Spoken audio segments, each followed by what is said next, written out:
సింగయ్య ఆ మాయాపేటికను దొంగతనంగా తన ఇంటికి తీసుకువెళ్ళాడు. సింగయ్య అత్యాశతో తన వద్ద ఉన్న మొత్తం బంగారు నాణేలన్నీ ఆ పేటికలో వేశాడు. దాంతో అవి కాస్త మాయమైపోయాయి. ఇంకేముంది, సింగయ్య లబోదిబోమన్నాడు.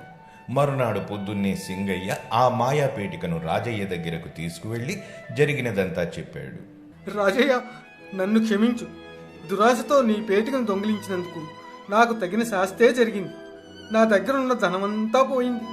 నువ్వే ఎలాగైనా వాటిని తిరిగి రప్పించి నన్ను కాపాడు అని బ్రతిమలాడడంతో రాజయ్య తన దగ్గరున్న ఒక బంగారు నాణెం తీసి ఆ మాయాపేటికలో వేయగానే దాని నిండా బంగారు నాణేలొచ్చాయి.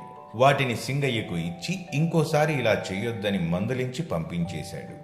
దురాశ దుఃఖానికి చేటు అని భావించిన రాజయ్య తన దగ్గర సరిపడా ధనం ఉండడంతో ఆ మాయాపేటికను తన పొలంలో పాతిపెట్టేశాడు.